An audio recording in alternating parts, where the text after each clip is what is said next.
If you have over 10 crore rupees in wealth, the person managing your money is as important as the doctor who operates on your heart. One mistake, one wrong incentive, one conflict of interest, and the consequences can last for generations. Today, I'm going to give you a clear step-by-step way to choose the right wealth manager in India. The same process I would use if I suddenly became super wealthy myself. Here's the truth. In India, most people choose their wealth manager the same way they choose their chip, based on who's close to home, who a friend recommended, or who they have heard good things about. But wealth management is not about familiarity. It's about trust, capability, and alignment of values. Here's the part people don't realize. Many wealth managers are salespeople in disguise. Their job is to sell you products, not to protect and grow your wealth. Step 1. Separate advice from sales. The first principle I use: if I'm paying for advice, that advice should not be biased by sales commissions. In India, there's a very clear line. If you want pure fiduciary advice, you should look for a SEBI-Registered Investment Advisor, an RIA. Why? Because by law, an RIA is required to put your interest first. They earn by charging you a fee, not by earning commissions from selling you a product.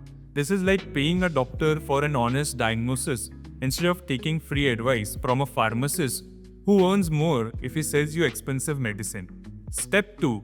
Understand their fee structure. If your wealth manager earns 1% of your assets every year, they are incentivized for your wealth to grow, but also to keep you invested at all times, even when it might be better to hold cash. If they earn commissions on products, they are incentivized to sell high-fee products, whether they are right for you or not. So, don't just ask how much will you charge me. Ask in what situations would you make more money and in what situations would you make less. This one question reveals a lot about whose interest they are really serving. Step 3. Team and succession plan. Imagine your wealth manager is excellent, but something happens to them. Illness, retirement, even death. What happens to your portfolio then? Does their firm have a team? Do they have a documented succession plan? I've seen too many cases where a wealthy family's financials fell apart simply because the person they trusted most was suddenly unavailable. A good firm should have systems, not just star performers.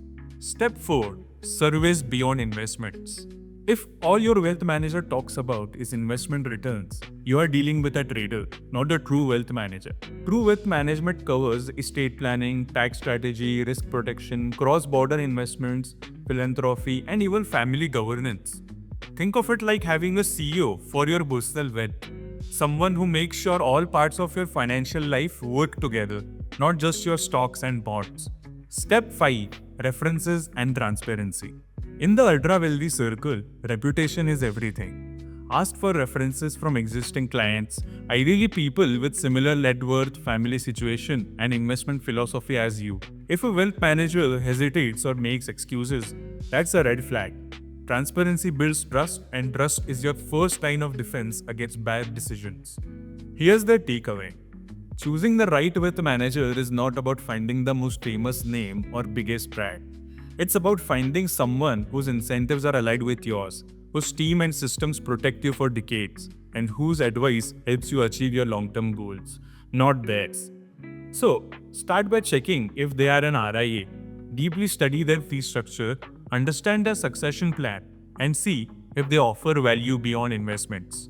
These steps will protect your wealth more than any hot stock tip ever will. If you have already hired a wealth manager, go back and ask them these 5 questions tomorrow.